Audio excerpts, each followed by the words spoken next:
going back in a time machine today to August 30th, 1813. We're going to see a famous battle at Fort Mims between the Creek Indians and the American settlers.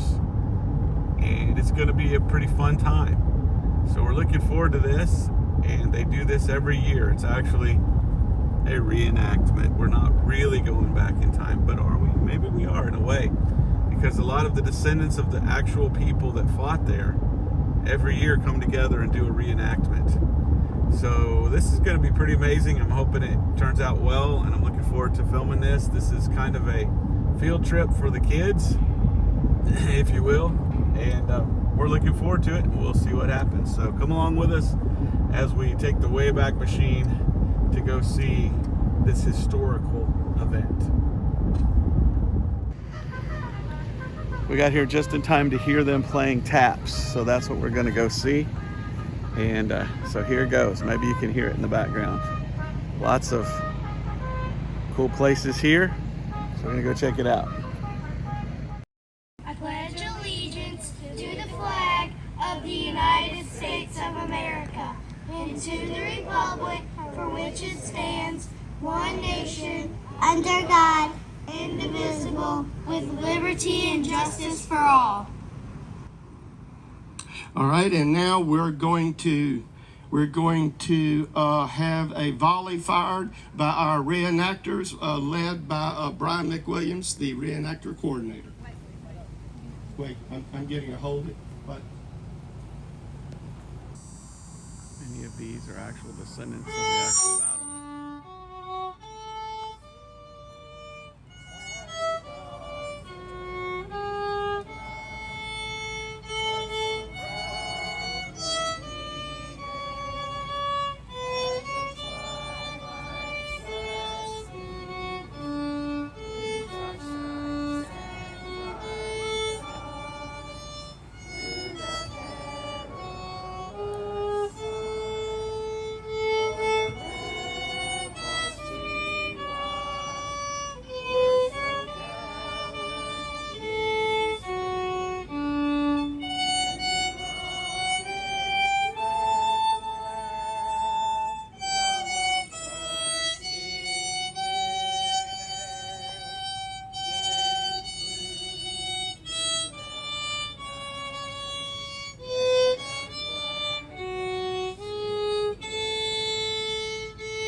Historic Fort Mims. This is where the battle took place on August 30th, 1813. And the Battle of Mims, the massacre of Mims, where the Indians killed a lot of Americans, was kind of the Remember the Alamo of the War of 1812. And because of this defeat, Andrew Jackson was able to come back and win the War of 1812. Here's a nice little rifle here, belonging to someone. And this is just a beautiful reenactment. Every year this is done here in Tensas, Alabama. And they do this every year, a commemoration. So there's going to be a battle here, a reenactment battle, in a little bit. We're really looking forward to this, but this is like going back in time. This is incredible. So I'm totally looking forward to this. Here's some bleachers where we'll be sitting and watching the battle from the bleachers. I can only assume that the battle will be over in this direction somewhere, but I might be wrong. We'll find out in a little bit. But this is just a beautiful place. Many people dress up, and the amazing part is many people are descendants of the actual people on either side, Indian or American, of this battle. Now, shortly they're going to do a salute with their guns, so I can't wait to get that.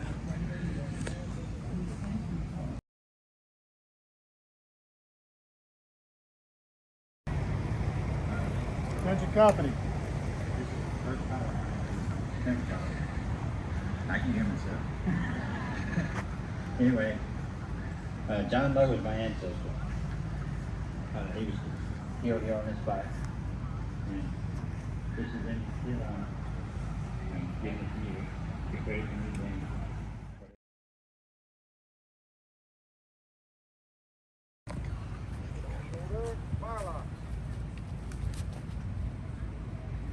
Make ready, fire lock. At extreme elevation, don't go forward. Number 1, 2 step forward, march.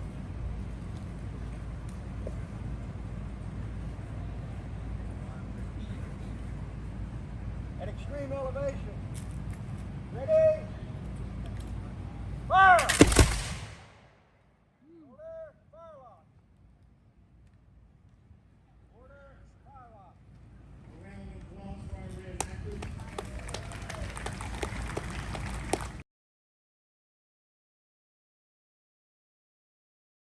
Tell us who you are first. My name's Keith Lanford. Okay.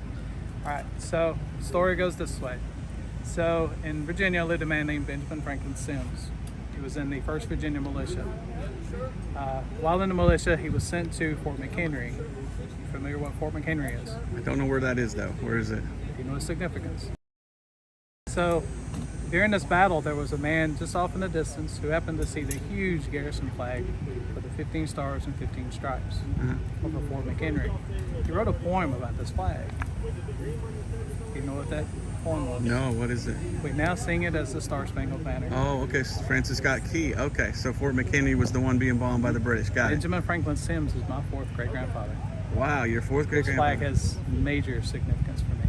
Wow, that's amazing. That's the actual flag right there. 15 Or- stripes, 15 stars. Okay, so it's the actual reproduction of the flag that would have been flying. So Francis Scott Key was in the boat seeing the explosion. So your ancestor was where at the time? In the battle.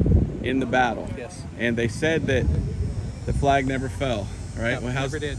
And something to the effect that I forget the history, but there was something they said there that to Right. watch that or something. Don't give up. Make Now, sure the flag never falls or something like that. A few years after this battle, Benjamin Franklin Sims moves to Lincoln County, Tennessee. Wow. They'd had problems with the Seminoles in the creeks down this way. So they sent Colonel Jackson, later President Jackson, south to take care of the situation. On his way through Lincoln County, Tennessee, he picked up Benjamin Franklin Sims. Okay. They become good friends, and it turns out Andrew Jackson carved Benjamin Franklin Sims a walking staff, And you which still is have in it? my family. Oh, wow, that is cool. And so that Benjamin Franklin Sims is your 4th great-grandfather. 4th great grandfather. Isn't that amazing? Yes. To be a part of history. It makes history come alive. Yes.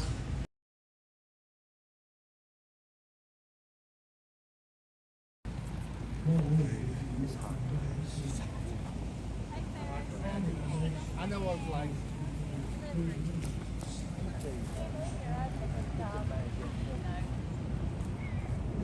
That's the Baker rifle. Yeah, I know. How much is it? It's $749. No, it was 60, 40, $5.99. No, it's $749. Okay, I got to scratch some money together. Okay. Can you tell me about the rifle? This one? Yes. How'd you know it was a rifle, not a musket? Said weapon. Whatever it is. I thought you said. It's a flintlock. I know that. So it's a Um, flintlock. This is actually a gun that you really don't see at this reenactment. Okay. In fact, I've been reenacting for 30 years. And this is the first time I've seen this gun. Okay. Did you ever watch Sharp's Rifles? Sharp's rifles. Yeah, about I've heard. Sean Bean played a guy named Sharp in the. Oh, I never saw the movie, huh? Well, it's not a movie; it's a series, Series. Okay. and it's about him in the Napoleonic Wars all through Spain. Okay. And it's 7 episodes, 7 seasons, and quite a few episodes. Well, there was a group in the British Army called that had these are called Baker rifles. They came out in 1795. 1795. And it was one of the first rifle muskets in England. Okay. And this was carried by Sharps. They all had green uniforms. They wore special. They weren't part of the regular infantry. They were almost like a sniper group. Okay. And this shot 3 times further than a musket does. And it seems like the barrel's shorter Oh, than. it is. It's a lot How long shorter. is the barrel? I'm not sure. Okay. Can we see the rifling in there or not really? I don't know if you can I don't or not. know. This is the first time I Maybe. ever touched one of these. That is beautiful, isn't it? Yeah, it's too dark to see. But I guess the bayonet came on the side here, Yeah, right? And yeah, the bayonet was actually, it looked almost like a short sword. It had Okay. a D and everything. But now That's see, beautiful. Here, hold that. Okay. Good job. Hey, man. So cool. Here's the marking. It feels good in your hand. It's so This short. is the British brown bass, and this is what all the regulars carried. That's way longer. What Yeah. a difference. Yeah, this is a 75 caliber smoothbore. This is a 75. 62 caliber. Wow, I you got it. 72 caliber. Yeah. Wow, what does it say on it right there? It might. says I don't know if Rio? it says tower or not. It's a tower lock. RIC something. It's probably got has it got a emblem of King George? All I see is 1762 and then RICI is what it looks like. Yeah, there were actually 3 models of this. This is the third model right So here. that's a full-fledged bass. What's it called? Brown bass? Brown bass, yeah. That's a brown bass. That was a common name. 76 Yeah, caliber? 75 caliber. 75 That's caliber. the same as a 12 gauge. This one here This was is what 62 caliber. It's the 62. same as a 20 gauge. I would not want to be hit with that, I So, tell you. and then that gun over there, that's a 62 caliber French hunting gun, trade Oh. gun. That was brought over here by the French in Wow. 1740s, 1750s. Well, that's and, that's the amazing. gun they traded to the Indians. Now, do you do this show every year? Yeah. Or not show, but commemoration? What's your name, by the way? My English name is Blue Heron. Ferris Powell. Okay. My Creek name is Blue Heron. Blue Heron. Chattanooga. You mind if I put this on my YouTube channel? No, that's Okay, okay. so good to meet you, and wow, what a nice My find. daughter Angie.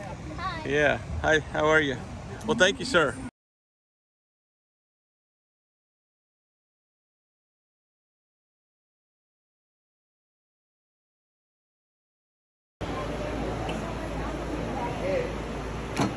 So you got a little bit of everything, huh?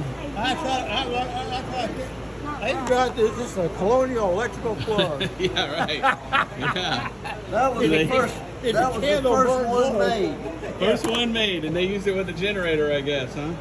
We had a boy lived next door. His name was Tommy Edison. He was going to fool around. We told him he wasn't never going to mount anything, but he gave us this thing. So there's your canteen. Explain to me what everything is. This is a canteen. They use this canteen in the United States and England. The United States copied all things England did. Right. And this is the canteen like the British and the Americans used in the American Revolution all the way through the War of 1812. Okay. That's it right there.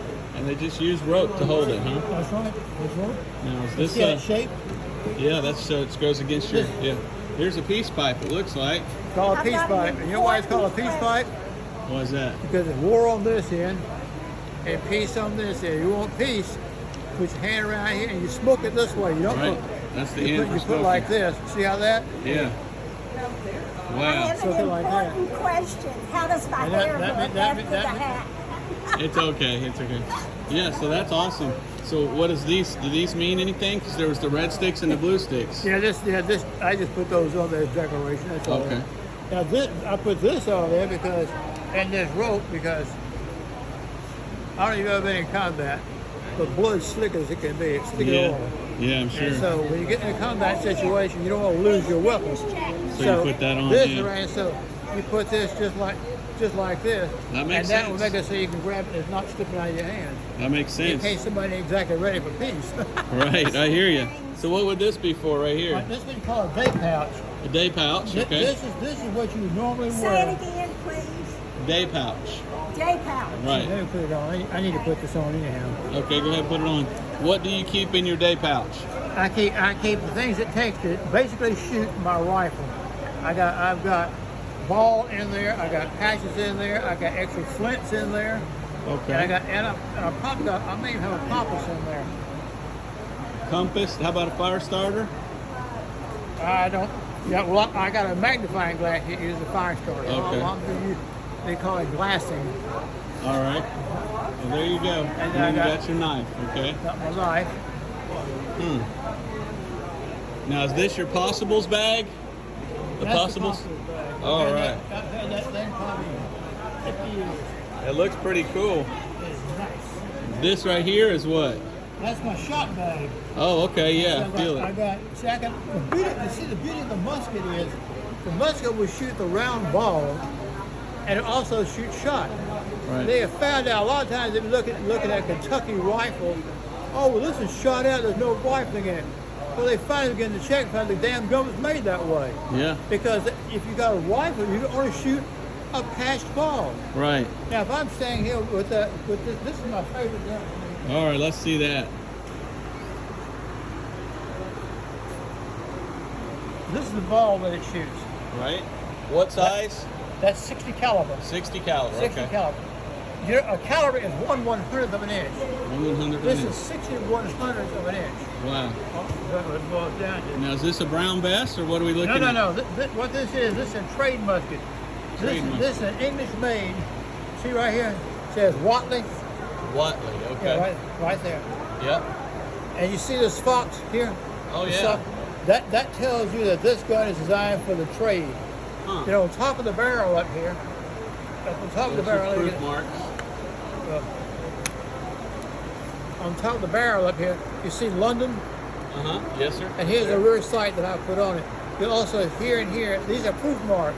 Right. This means that this gun, this barrel, was proof by the British government to show that it's a high quality barrel. This ain't junk. Right. A lot of times people think that they're a trade gun, oh, that's just a bunch of crap they made it. No, these That's a are good high one. quality guns. They Yeah. made a trade. If you got crappy guns and somebody else got good guns, now all this work I did myself. Yeah, it looks good. That's just to decorate it up. And Oh, yeah. that's the eagle. You got the eagle. Yeah, that's all inlaid. And now this is my name. And this is what they call 8-point star. Now this came on the gun.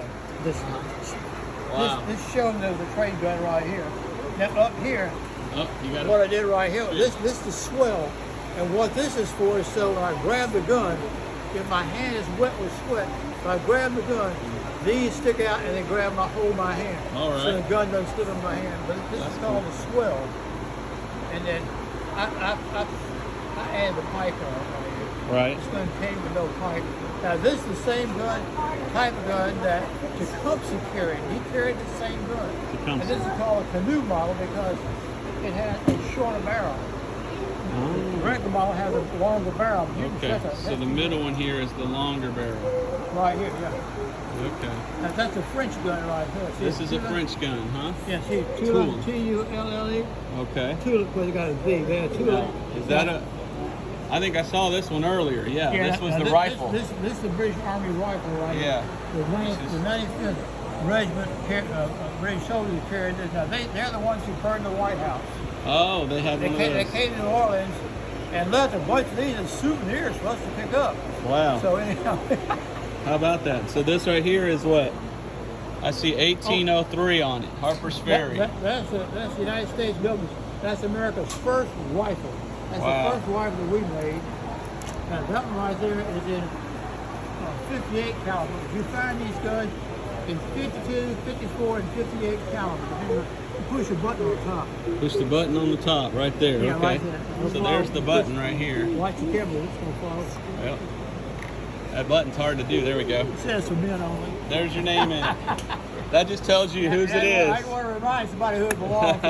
I've had that gun for about 50 years. It Wow. ain't going anywhere. And show me the sword. Now that's a reproduction, obviously. Yeah, this is a reproduction of the U.S. Now this is exact to every degree. So This are we? thing- Is it a cutlass? Is that what we're No, looking no, at? this is a full Full sword. sword that the United States.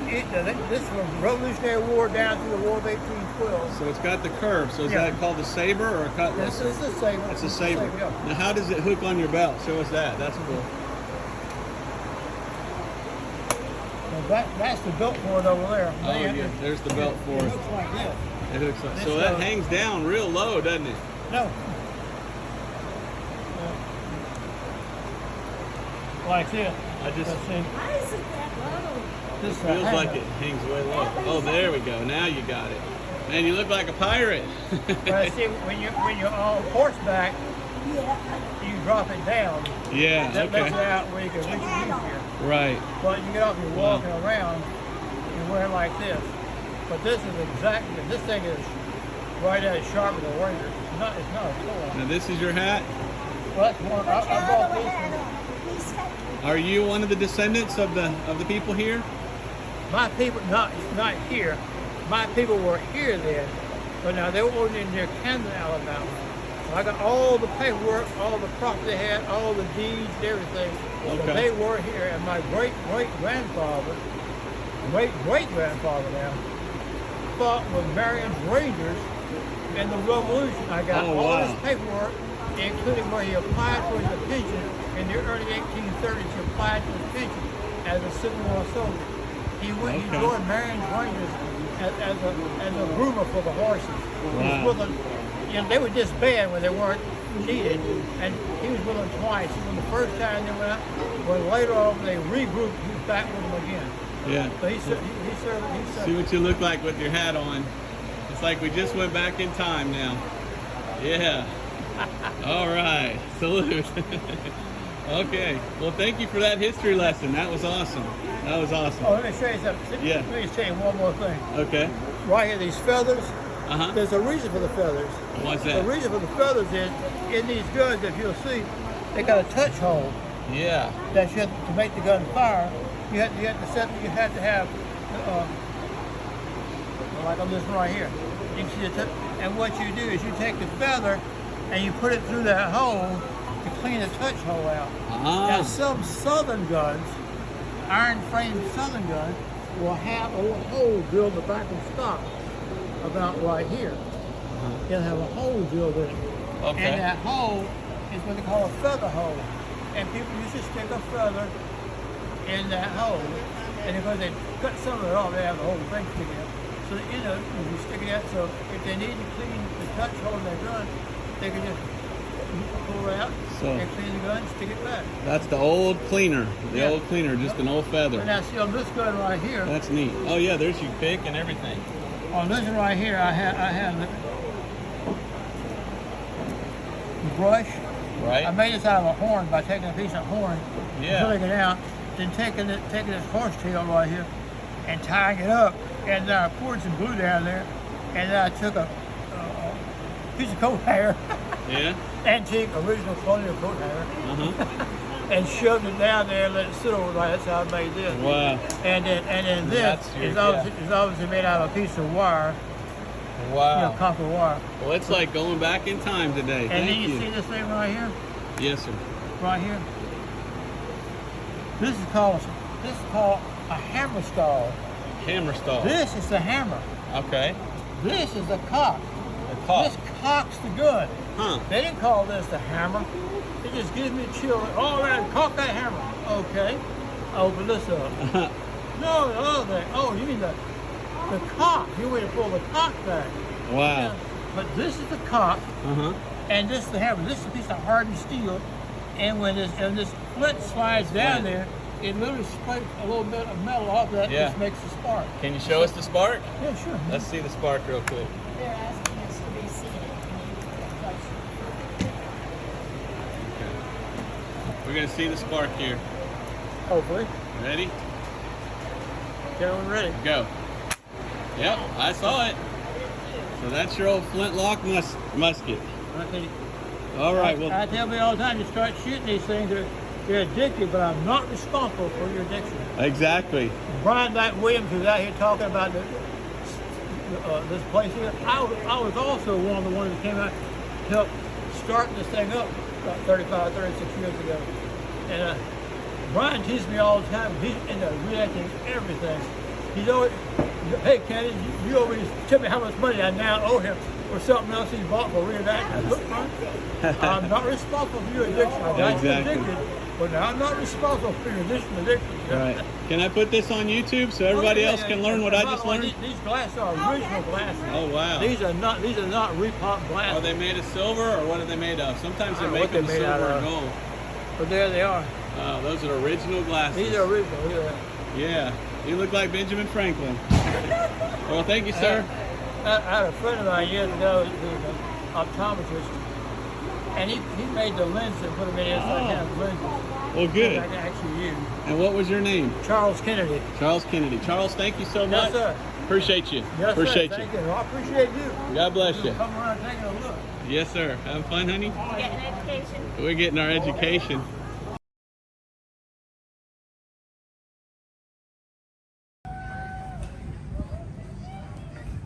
All right. Lots of Indian beads. Here's your Indian stuff. Conrad, come look at this. All this is Indian stuff. See all the Indian beads? Wow, these are pretty. I see shark tooth right there, shark teeth. Oh, you could get a nice possible bag. Shark tooth.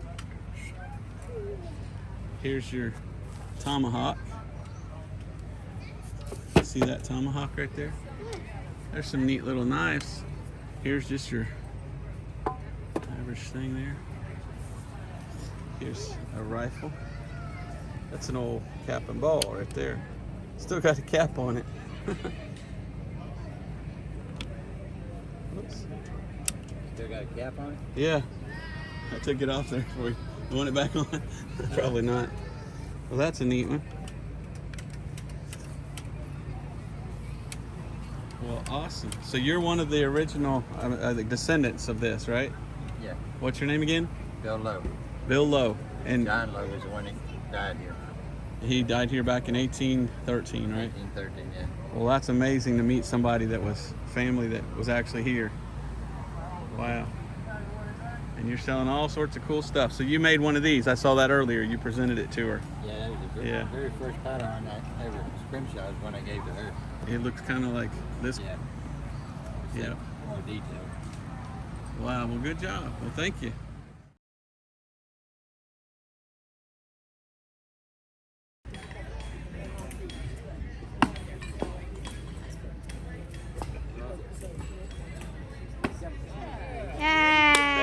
Thank you. Thank you.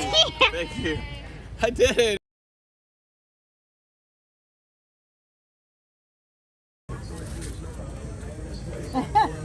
Since you're just talking about being Now nitpicky, that's a classic quill pen. Okay. Okay, once again, one of the reasons you trim it is because when you see that laying on the desk, it's a pen. That's a feather. Right. This is, by the way, this is it. This is state of the art, the most updated, modern kind of pen there is. There is nothing else available at all in 1813. Now, you could go back the old-fashioned way and make one out of bamboo, but it writes with a broader line, but it's tougher. You can throw it in your pocket and then use it out of your pocket, but this will get crushed. All right, and you need ink, so the ink is in the inkwell. This is my favorite inkwell, and it's got traditional Chinese ink in it. Traditional Chinese ink was available in the 1740s in the United States. Well, all right, remember I said that the point had to come together right on the crack? I missed. So now that I've got ink on it, I can actually see it. My eyes are giving me trouble this weekend, and I'll have a new magnifying glass I like to use anyway. I can't see what happens. Let me just try. All right, one of the things I suspect as well is if you were able to go back in time to a house 1813 like the Mims house, they would have had a desk, and the desk would have a drawer, it'd have scissors, a pen knife, sealing wax, candles, and a seal, and maybe a sharpened stone, and have all that in the desk. Just normal, natural things to have, because they need to make quill pens. If they don't have that stuff, you can't make it. Of course, they have an inkwell on top. Might have a fancy inkwell with a double inkwell instead. All right, now that's right. I had to reteach myself script, by the way. They don't even teach it in school. They do in a lot of schools, actually. About more than half of the kids that walk up say either they're doing it now or they're going to do it. Well, she's third grade, and we're just now teaching her. We're homeschooling this year. So. You know, the bad thing about them not teaching script if they don't is that the students won't be able to do research. Right. Because they won't be able to read the documents Exactly. from 1813. Yeah. It's bad enough when they're in French. Okay, then when you're finished with the pen, you clean it with a soft cloth And if you're living in 2023, you can use baby white. And the next time you pick it up out of your pen holder, like that pen holder right there, it'll write. Okay. What do you say? Now, when you're getting it ready to mail, there's something else that y'all take for granted that doesn't exist yet. They had not invented the envelope. So what they would do, and that's why I have a candle burning. I don't need the light, it's bright out here. You put your writing on the inside, you get the paper folder, which is what this thing is. It's made out of a piece of cow bone. You want to get nice sharp creases, otherwise grandma's going to fuss at you. And you want to fold it where the writing's on the inside, and then it turns into a letter shape, which you're used to, which a couple of them are laying right there. So do like that, and then like this, and all of a sudden you have flaps showing up. You put the sealing wax on the flaps.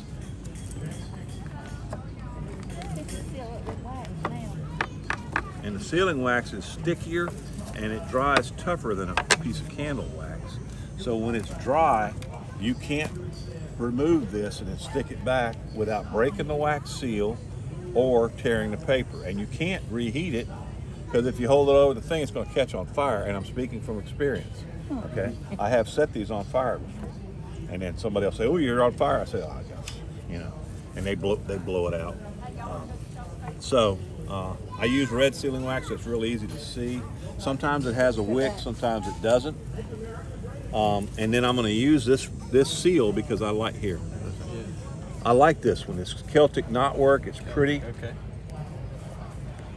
You want a puddle of wax the size of a nickel if you can get it, but you go with a dime if you can't. When I had my fan still on, which they removed the cord, the fan's still sitting there, which is a little frustrating. It would blow my candle out. You leave it on there a while, and then when you peel it off, you've got the imprint of.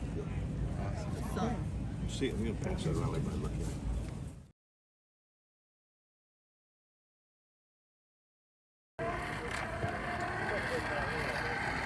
So what you making? Nails. Just nails.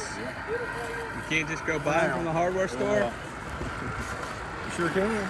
Nowadays, but not in 1813. That's back then you went to the blacksmith shop. Yep.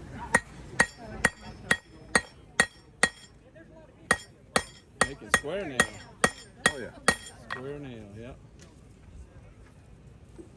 That's how they turn out. I want to That's see it. how you turn that into That's it. Then. it. So let's see. Okay.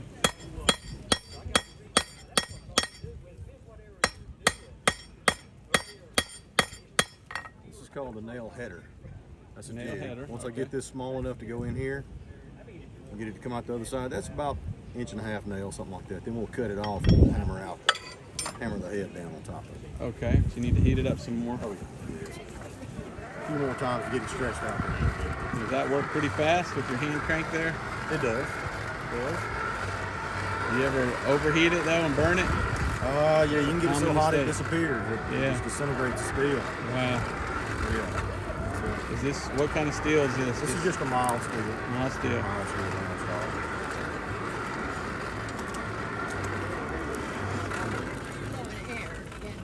That's it. That's it.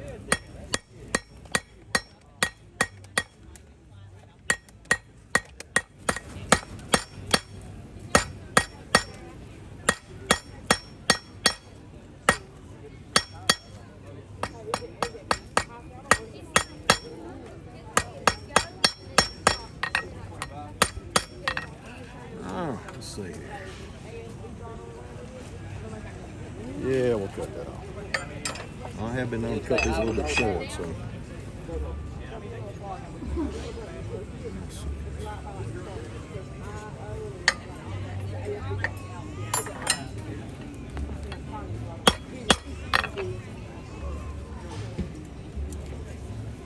And I bet that was going to be too short.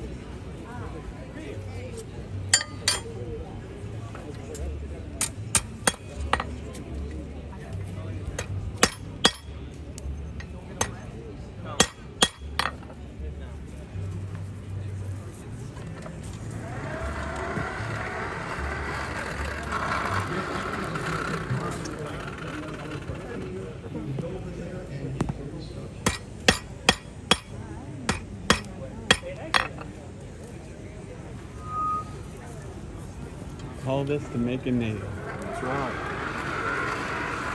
You can see how people dress up.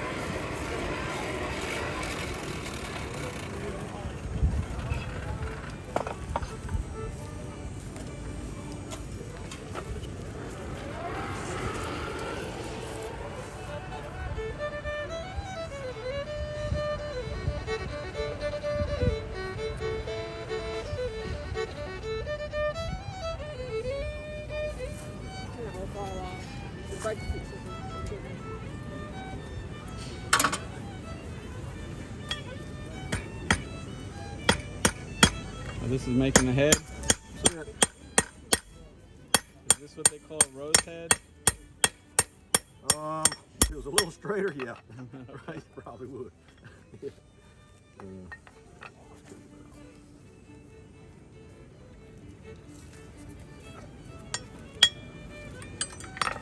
Yep, we're good. And I'll drop it down in the handle. Let's see here.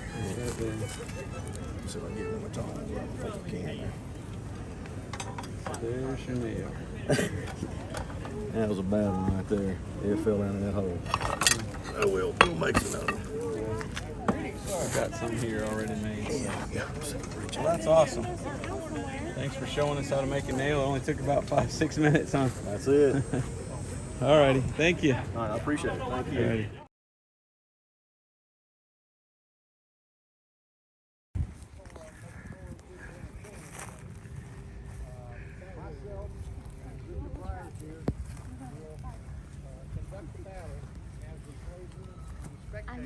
I'm gonna have to watch As we close in on the settlers and the militia, we want to come in from both gates eventually, and then kind of force everybody back here to the Patrick's Loom House, which is what this indentation in the wall is. That's where the final battle takes place. Don't everybody die out here because there's a very vicious fight back here in this area. The final stand was made there. About 30 people got out by chopping a hole in the wall, but the rest of them were all killed right there. So we don't have Daryl Hager here or Steve Owens, unfortunately, but we're going to need somebody inside the fort to kind of take over and be the leader and get your forces back as the Indians start to push in on you, okay? I'll talk to somebody about that. Okay, for the burnt corn, the Indians will form up out on the road. We'll come through the woods. The militia are back here behind this wall, and after the Indians have put everything down, start to eat lunch and everything, then These are blanks, right? militia comes around. Just empty tubes. No, but you're making blanks. Yeah. There they are. All the Indians should have either sacks or boxes or barrels or something because they were a trading party coming out of Pensacola, and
We'll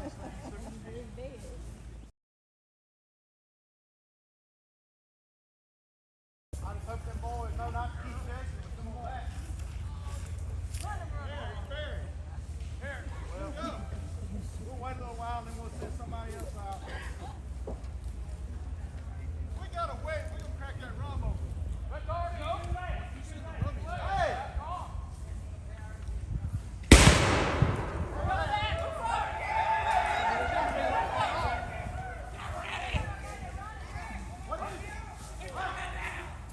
Hey! They're coming back! On the line! Crossing!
Hold them, guys!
Filming.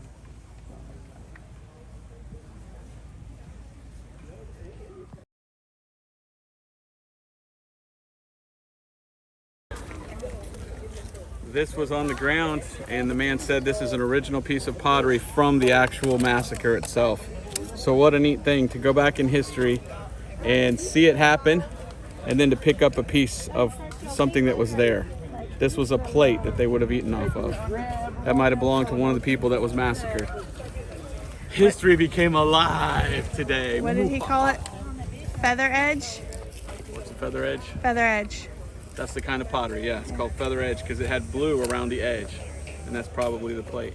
Cool, man. History's real.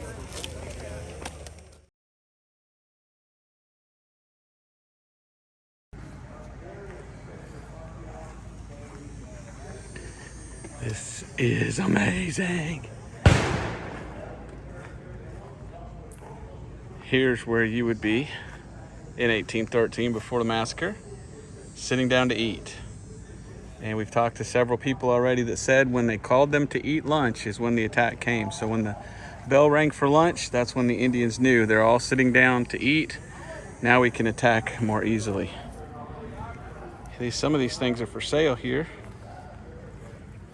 But this is like going back in time. Now those are what we call loopholes. Those are the little holes to point your gun through. And the problem is they're down the size if someone's on the other side, he can use that against you. Those are supposed to be up there, higher. But here's some Indian corn right there. That's beautiful.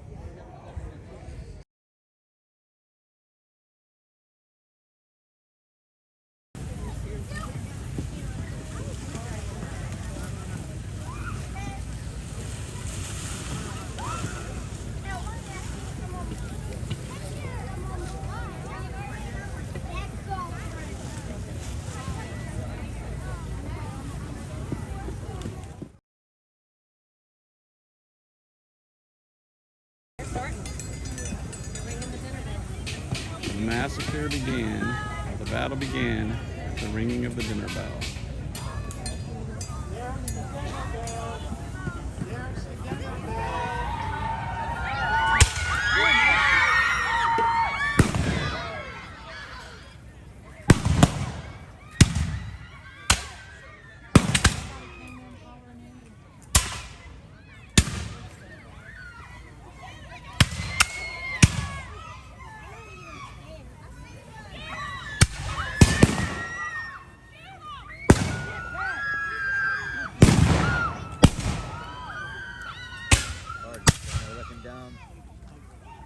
I said, Large, just let him down.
Then he told me, he says, I'm act like I get shot.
Uh-oh, they're coming in from both sides.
Billy's fixing to get it.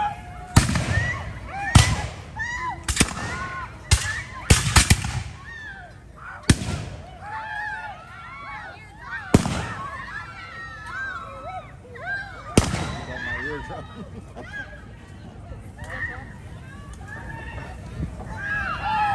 There you go.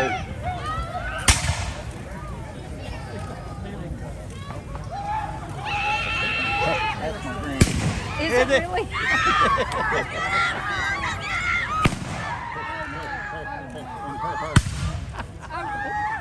That's pretty perfect. Billy's going back to the AC. Huh? Billy's going back to the AC. Here. Oh, look at that. That's a good one right there. Look at that.